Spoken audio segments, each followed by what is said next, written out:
He bound the wound. He kept me alive. You saved my daughter. You touched my daughter. You save her life.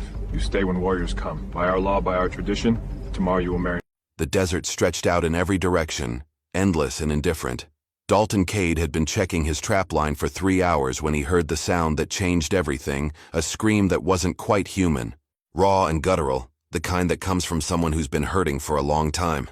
He found her in a dry wash between 2 red rock formations. A massive Apache woman with her leg caught in the iron teeth of a bear trap he'd never seen before. The metal had bitten deep into her calf and blood had darkened the sand around her. But when she saw him approach, she didn't beg. She reached for the knife at her side. That should have told him everything he needed to know about what was coming. Because saving her life was about to cost him his freedom. Dalton's horse had picked up the scent of blood first, ears flicking forward nervously as they moved through the rocky canyon.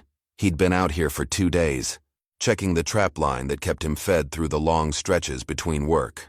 The territory was disputed ground, claimed by settlers and Apache alike, which meant most people avoided it entirely. That's exactly why Dalton preferred it.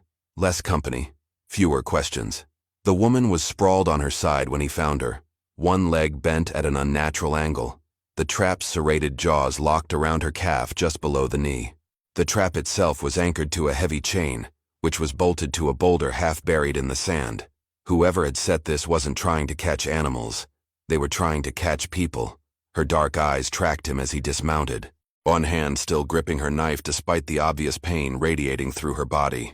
Her breathing was shallow, controlled, the way someone breathes when they've been fighting agony for hours and refuse to give in. She wore traditional Apache clothing, leather and beadwork, and a bone necklace that marked her as someone important. Her black hair was matted with dust and sweat. Dalton raised both hands slowly, showing he was unarmed, though his own knife hung at his belt. He didn't speak. Words rarely helped in situations like this.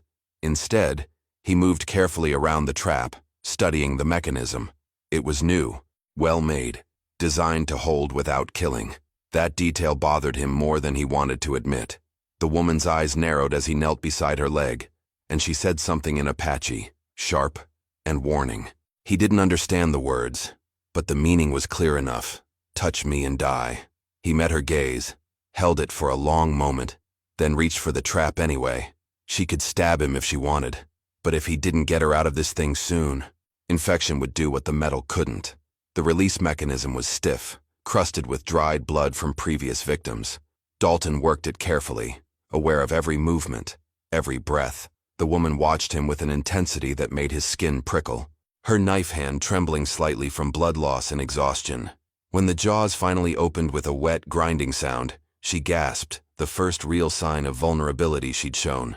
Blood flowed freely from the wounds, and Dalton pulled the bandana from his neck, wrapping it tight around her calf. She let him, which surprised him more than anything else. Her eyes were starting to lose focus, her body finally giving in to the trauma it had been fighting. He needed to move her, needed to get her somewhere with clean water and shelter. But as he lifted her onto his horse, one thought kept circling through his mind like a vulture. Someone had set that trap deliberately, in Apache territory, designed to catch exactly what it caught, and whoever set it might still be watching. Dalton secured her across the saddle, one arm keeping her from sliding as the horse picked its way through the rocky terrain. Her weight was substantial, all muscle and bone, and her head lolled against his chest as consciousness slipped in and out. The bleeding had slowed but not stopped. He needed shelter, water, and time, 3 things this territory didn't offer freely. The nearest water source was a spring he'd used 2 days ago, tucked into a canyon wall about 3 miles west. It wasn't much, barely enough to fill a canteen, but it was clean and the overhang above it provided shade. More importantly, it was hidden. If someone was hunting Apache in this area, they'd be watching the main trails and obvious camps. The ride took longer than it should have. He kept the horse to a walk, scanning the ridgelines for movement, for the glint of metal or the unnatural stillness that meant someone was watching. The woman drifted in and out, sometimes murmuring words he didn't understand, sometimes going rigid with pain when the horse's gait jostled her leg. When they finally reached the spring, the sun had passed its peak, and shadows were starting to stretch across the canyon floor. Dalton dismounted carefully, easing her down and propping her against the rock wall where the overhang provided shade. Her eyes opened briefly, unfocused and glassy with fever that was already beginning to set in. He worked quickly, building a small fire with dried mesquite, heating water in his dented tin cup. The wounds needed cleaning before infection took root.